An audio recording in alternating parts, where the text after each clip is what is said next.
We interrupt this adorable cat video for an amazing animated film on the debt and the deficit. I know what you're thinking. Boring.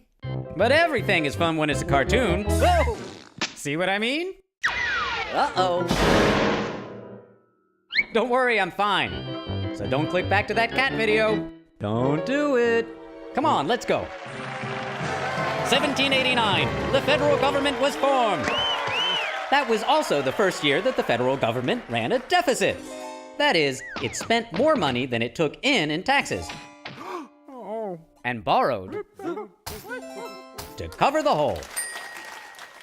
And for the next 220-something years, the federal government carried a debt. Except for 1835 and 36, baby.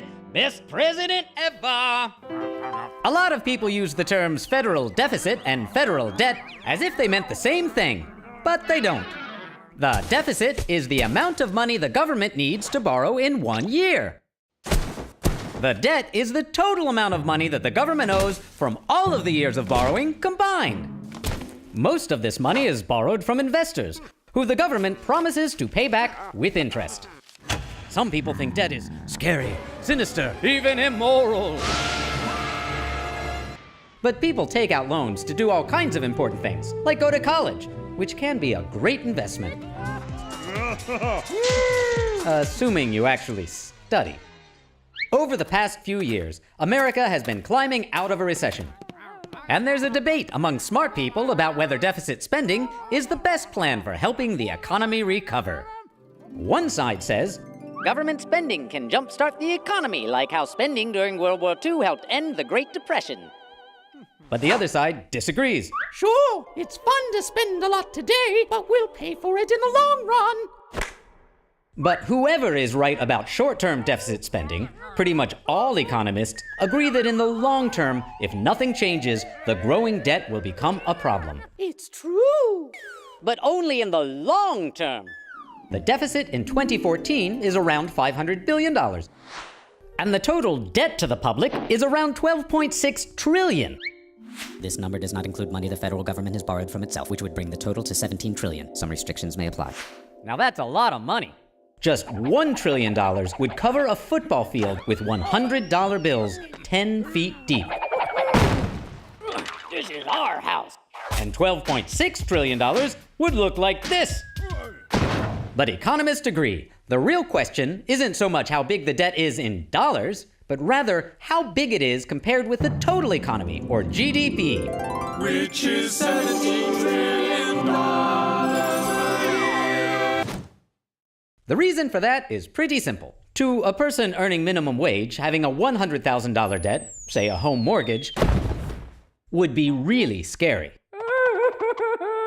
But to someone making $1 million a year, a $100,000 debt isn't so bad. Same goes for countries. A large economy can support more debt than a small one. So, when people who know what they're talking about assess the debt and deficit, they talk about it as a percent of GDP. The deficit and debt have never been so high in dollars, but as a percent of GDP, it's been worse. At the end of World War II, the annual debt was significantly higher than today. And in the past 5 years, the annual deficit has decreased each year. So that means there's nothing to worry about. Woohoo! But that doesn't mean there's nothing to worry about. Oh, man! The Nonpartisan Congressional Budget Office projects that if our policies stay the same, the debt will increase in the decades ahead to unsustainable levels. While there are a lot of expensive items in the budget, the CBO says there are 3 areas set to grow most dramatically. The number of older Americans is increasing, which will put a strain on Social Security in the future. Healthcare has gotten more expensive throughout the country, increasing the cost of programs like Medicare and Medicaid. And interest payments on the debt are likely to increase as the size of the debt grows. And if interest rates, which are extremely low right now, go up, it would get even worse.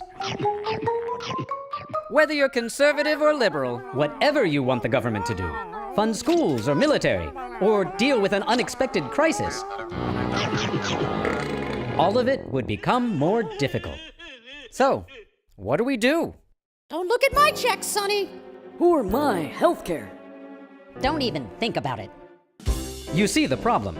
Americans want their services, and they also want low taxes. But it's simple math. Managing the debt in the long term is eventually going to require some combination of raising revenues, cutting spending, and growing the economy as a whole. Huh, makes sense to me. Okay, you can go back to the cat video now.